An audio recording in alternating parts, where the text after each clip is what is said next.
first of all, thank all of you for coming to Glendale. We're very proud to host this event again this year. And this marks my 1 year as being mayor of Glendale. And again, thank you all so much for being here. It's my honor as mayor of the city of Glendale to welcome all of you to the 2014 West Valley State Luncheon. We're so grateful to have our hometown governor with us today, Governor Brewer. On behalf of the city council, the citizens of Glendale, welcome so much for being here. We're proud to claim you. We're very proud to claim you as our governor, and thank you for all that you've done for our state. You came into office during one of the worst fiscal crises and provided immediate leadership and led Arizona to a comeback. You have continued to play a key role in helping us preserve the mission out at Luke Air Force Base and help land the mission at Luke. I also want to acknowledge and welcome platinum sponsor for today's event, CenturyLink. CenturyLink has long been an active supporter of the West Valley communities. Just last week, CenturyLink was a major sponsor of our hugely successful Glendale Flitter and Glow. Thank you so much, sir, for your support of Glendale and the support that you've given to all the other West Valley cities also. If everyone would please join me in a warm welcome for Jeff Lindsay, CenturyLink Regional Vice President of Legislative and Regulatory Affairs in the Southwest region.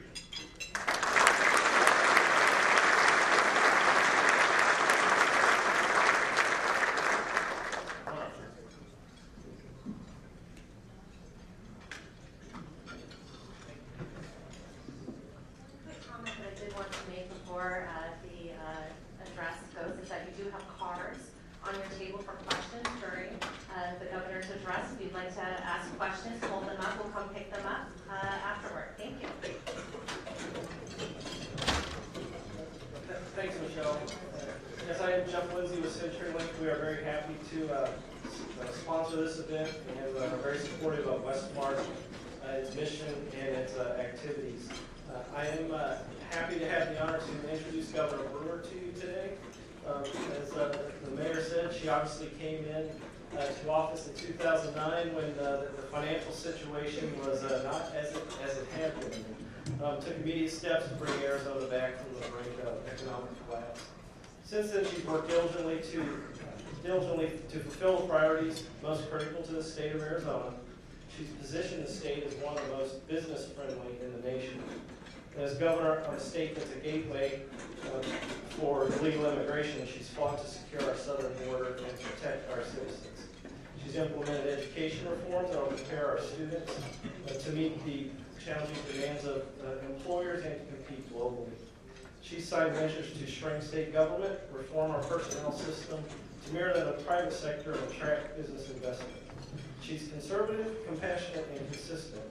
Indeed, she's a true champion of Arizona, of our Constitution, of our children and families, of businesses, and of men and women who protect our nation here and abroad. Ladies and gentlemen, please join me in welcoming the Honorable Janice K. Brewer, Governor of the state of Arizona.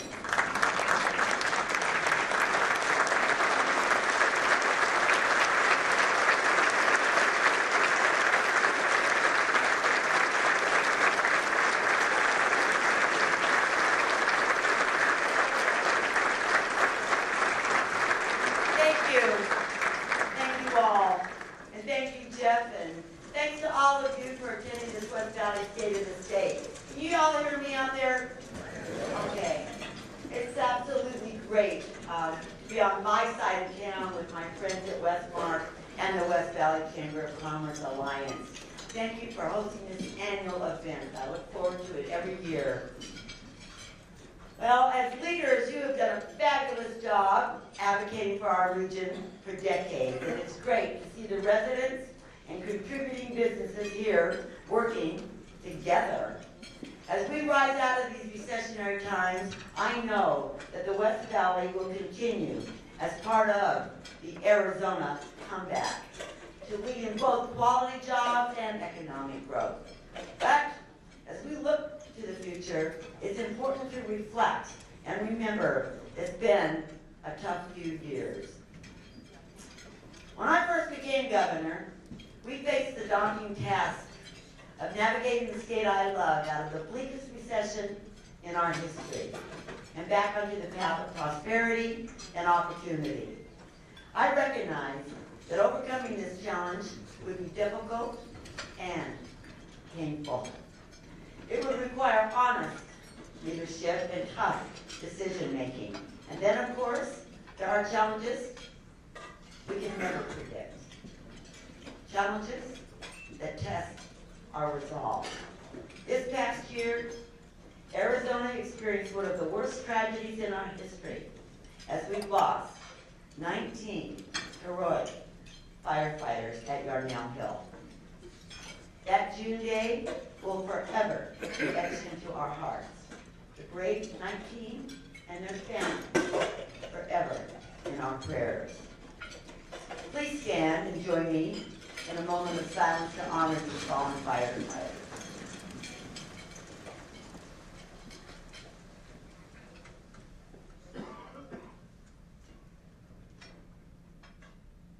Thank you.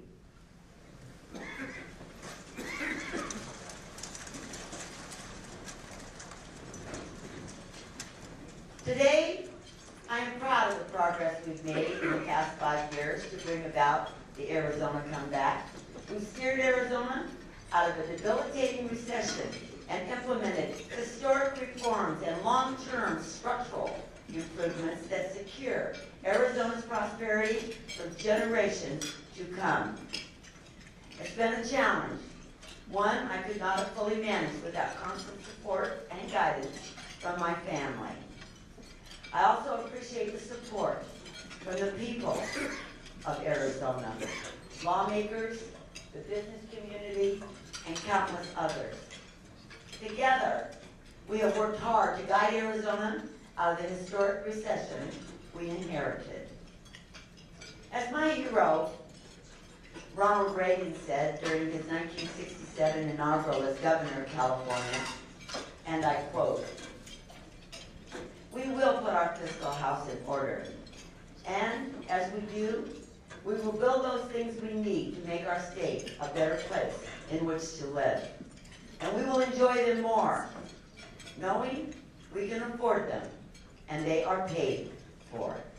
End of quote. I am proud to report to you today that Arizona's fiscal house is in order, and together, let's keep it that way.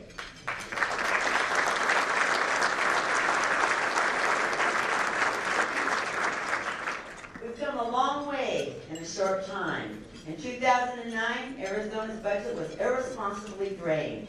After years of unsustainable spending, we had the worst budget deficit of any state.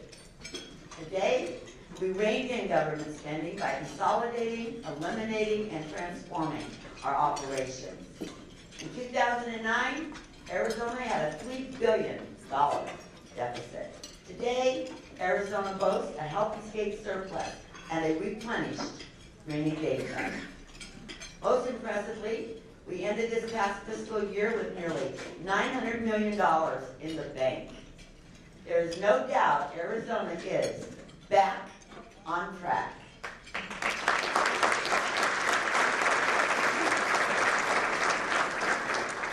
We also remember that our state was swept up in some of the worst unemployment in our history, and Arizona's businesses and families struggled to stay afloat. Today, we've turned things around with help from the Arizona Commerce Authority and our historic tax reforms. Our employers have created nearly 175,000 new jobs with an impressive $4.3 billion in new capital investment. In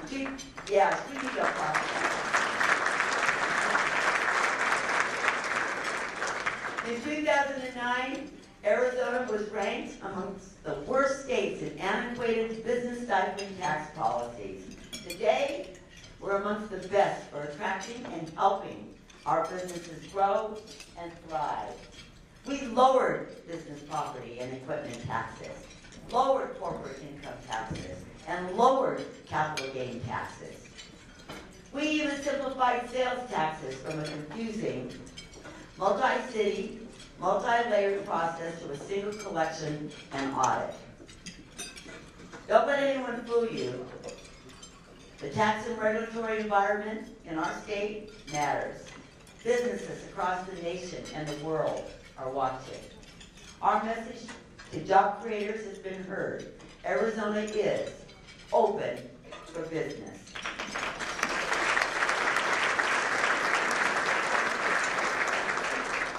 We now have more jobs, more businesses, and more opportunities for growth and prosperity. And I'm in good company believing that. Arizona is ranked in the top 10 by CEOs nationwide. And Forbes magazine recognized us as the #1 state for expected job growth.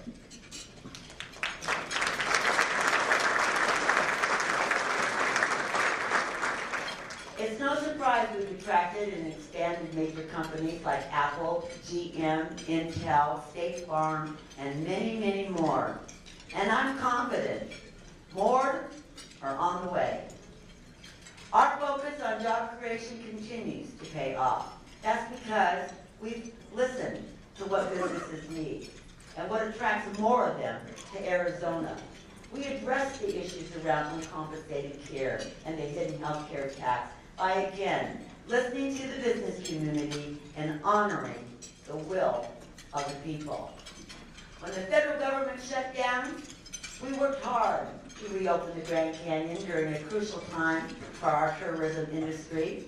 In doing so, we recovered more than $1 million in revenue per day, benefiting our communities, businesses, and the economy. We stood united in saying to Washington, do your job. Keep the Grand Canyon open.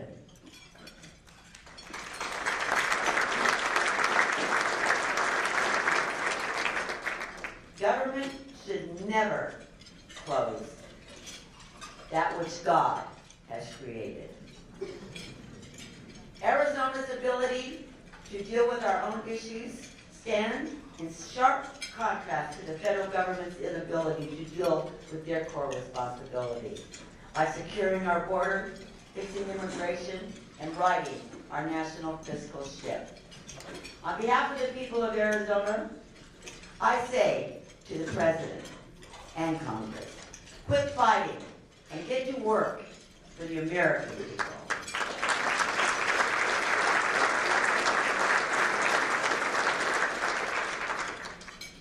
Unfortunately, we can't fix Washington from here, but we can and will continue to show the nation how it's done. Our hard work makes it all the more rewarding to stand here today and confidently proclaim that the spirit of Arizona is strong, and so is the state of our state.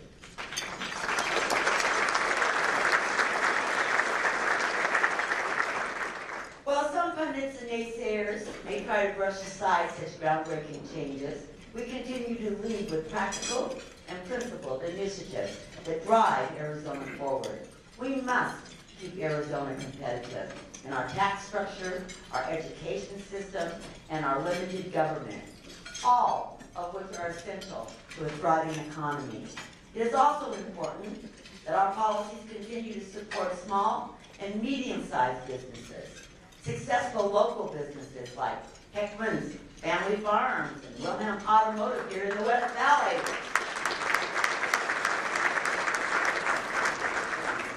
And we need to encourage such businesses to do what they do best. I see Supervisor Hickman in the audience today. Thank you very much for coming out and keep up the tremendous job that you're doing at the county, Clint.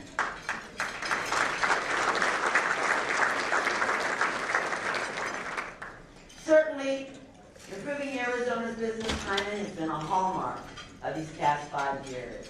And as thrilled as I am with everything we've accomplished on behalf of Arizona's businesses, I'm equally proud of the work we've done on behalf of Arizona's families. From school choice policies that give parents the power to decide their children's education, to life-affirming legislation protecting the unborn. Together, we have pursued and protected the values most important to Arizona's families and Arizona's future. The historic initiatives that we have enacted these past few years have been transformational. We are not done, and we will remain unrelenting. Let's continue to face our challenges head on. Now is not the time to rest on our accomplishments. Our immediate challenge is to transform our child protection system to ensure the safety and well-being of Arizona's abused and neglected children. I know this. All of us care, and Arizona must do better. We created the Office of Child Welfare Investigation as an instrumental first step. Thanks to OCWI, we discovered the horrifying truth that some at CPS failed to investigate or even respond to thousands of reports of child abuse. This is unconscionable. I created the independent care team to oversee the investigation of these cases and to identify areas of concern within CPS. I also ordered the Department of Public Safety to conduct an administrative review to determine why these cases were not investigated. I want to report that the care team is making tremendous strides. To date, nearly all the cases have been assigned, and more than 3,000 children have been seen by CPS staff or local law enforcement. I also want to express my appreciation to Charles Flanagan, the entire care team, and the CPS staff working with them for their dedicated efforts getting eyes on these children.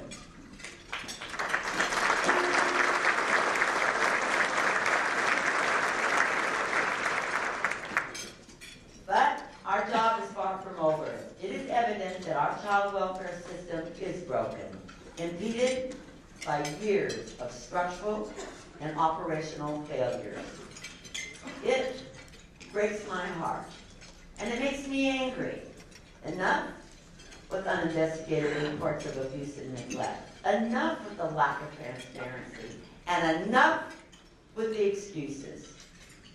This week, I signed an executive order that abolishes CPS as we know it and establishes a new Division of Child Safety and Family Services with its own cabinet-level director who reports to me.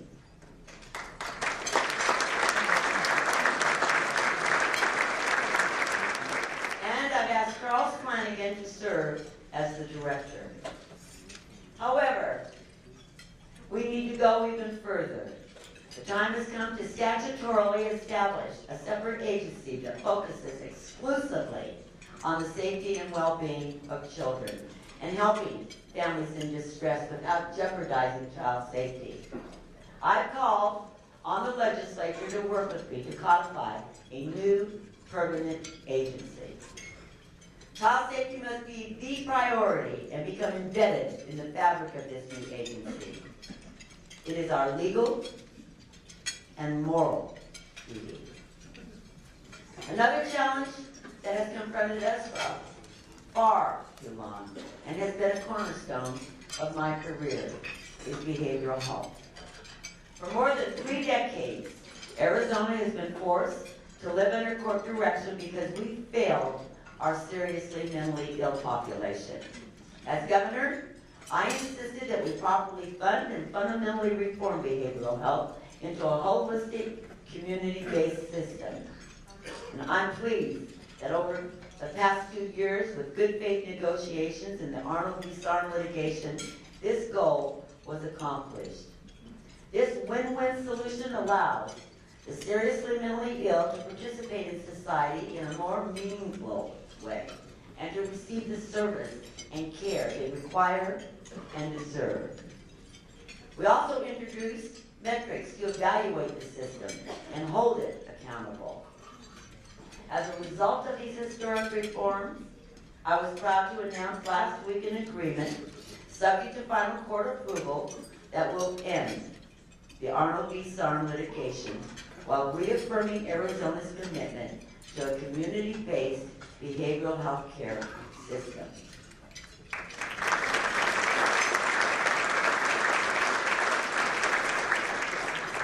Now, let me be clear. While this watershed agreement ends more than 30 years of litigation, it is structured so that if a future governor or legislature fails to live up to its terms, plaintiffs will be able to reopen the case. This should never happen. Arizona's system is working and is now a national model. We are also working to create a model for states dealing with another difficult challenge. Human trafficking traumatizes 27 million victims worldwide and targets women and children, turning many into sex slaves. It may shock you to know that it happens right here in Arizona.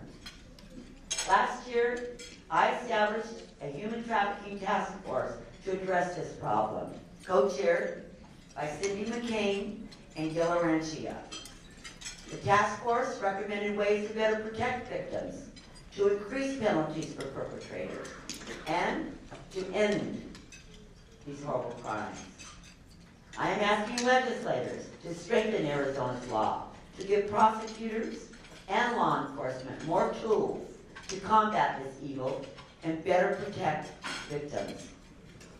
We also will launch an awareness campaign so Arizonans will know what to look for and how to report it. And victims will know how to seek help.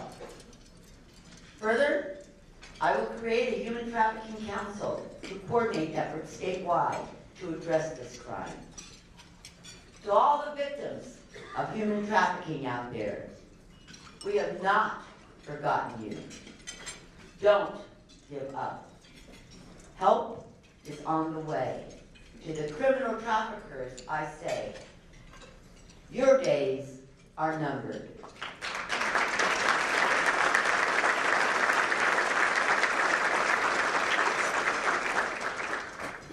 I firmly believe in this great state of Arizona, in our ability to address our challenges, and to be successful in pursuing tomorrow's potential. What we are doing today will set the tone for Arizona's economy and job creation for years. Our future quality of life depends on today's decisions. This year, I'm calling on the legislature to approve a package to further boost Arizona's business competitiveness, particularly in technology and manufacturing sectors, which bring high-paying jobs. Arizona, for example, is one of the few states that opposes sales tax on manufacturers for the power used to create their products. That puts our current manufacturers and the ones we hope to recruit at a disadvantage. I am asking the lawmakers this year to send me legislation to eliminate this tax and increase Arizona's competitive edge.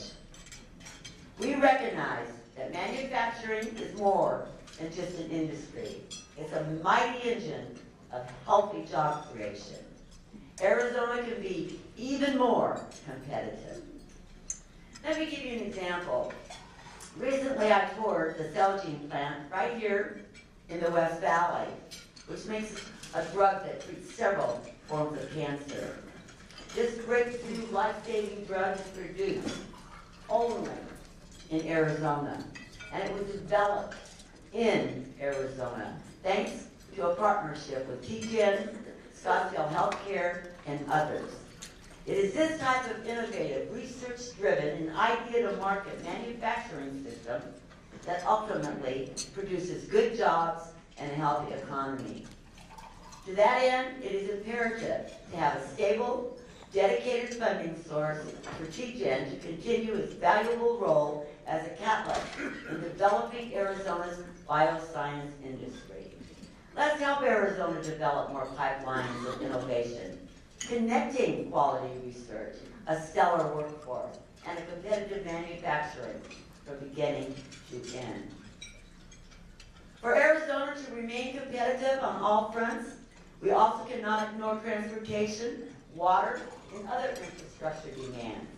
These are all paramount to creating jobs attracting capital investment, and ensuring a sustainable future. Together, we must be honest and have an open dialogue about workable solutions to address these critical needs.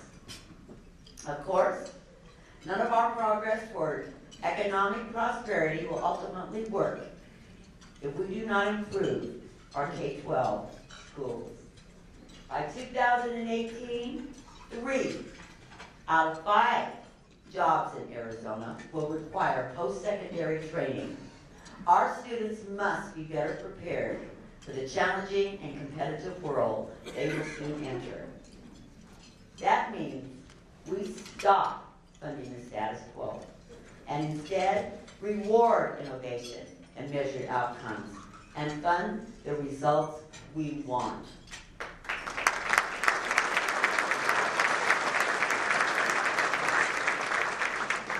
I am asking legislators to approve an ambitious and historic education proposal, which I call student success funding. Under this plan, we will reward improved student performance, and we will incentivize and replicate success. Also, reforms are needed in higher education. For example, Arizona families working hard to save enough for their kids to seek a university degree are flat out tired of unpredictable tuition hikes. Arizona students and families need stability and affordability in their college education.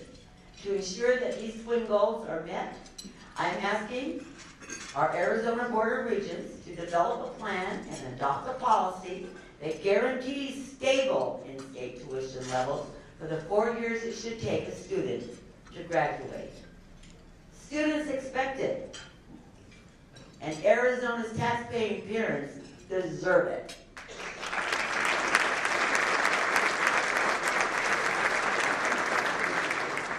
Few things have a greater positive economic impact in Arizona's communities than our military bases.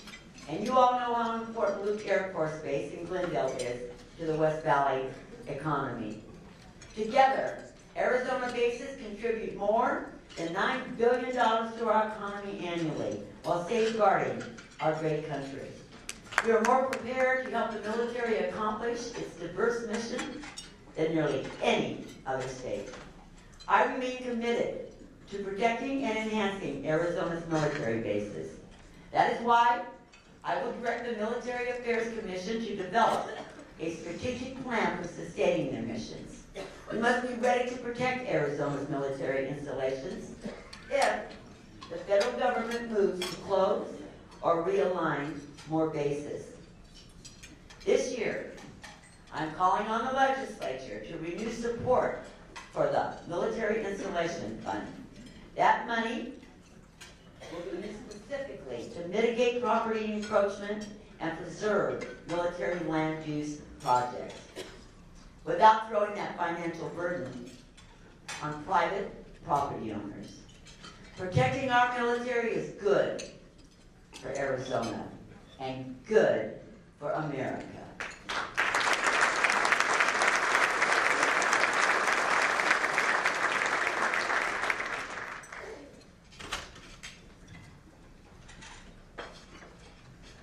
I've been returning to the Capitol now for more than 30 years, uniting with my fellow public servants in pursuit of a shared mission. To stand up for the people we are entrusted to serve, to keep our honor clean, and to leave Arizona better and freer than we found it. For a little more than a century, representatives of the people have come to the Capitol to lift it toward its prosperous destiny, to bring great fruit from this beautiful desert land, to hold our citizens safe from harm, and to provide children the knowledge, industry, and character that will make and keep them free. Great men and great women from all over Arizona have graced those halls with their honorable public service. We should aspire here to rank among the best of those. For this state was built by others before us, and eventually will be left to others who will follow. It is ours to love only for a time. May we love it wisely and lead it well. 10 years from now, whether I run again or not,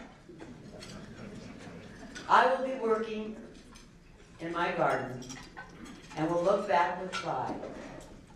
And if I could borrow a sentiment from Ronald Reagan, I will be uplifted knowing we weren't just marking time. We made a difference. We made this great state stronger. We made it freer. And we left her in good hands. May God bless us in that work. And may God forever bless and protect the great state of Arizona and the United States of America.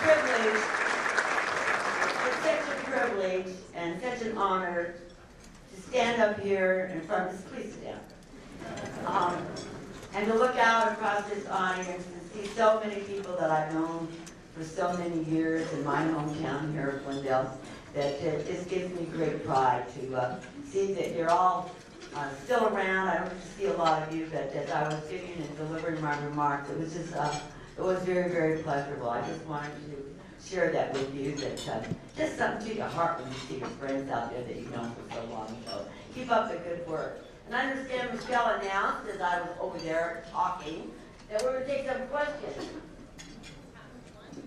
Oh.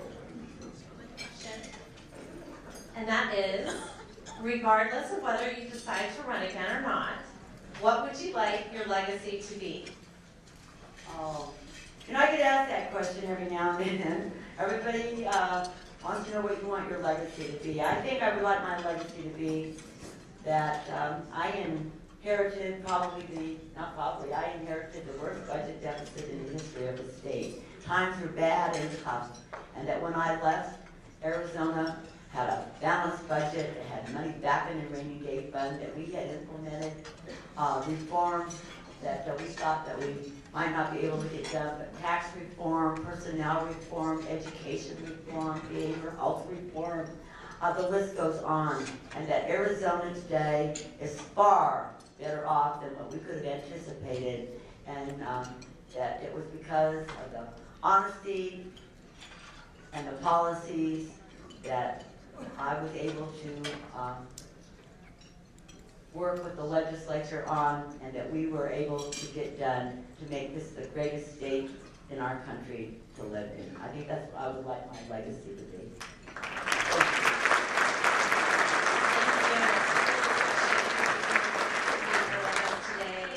Thank you so much, Sharpe. Good job. Oh, thank you. Very much.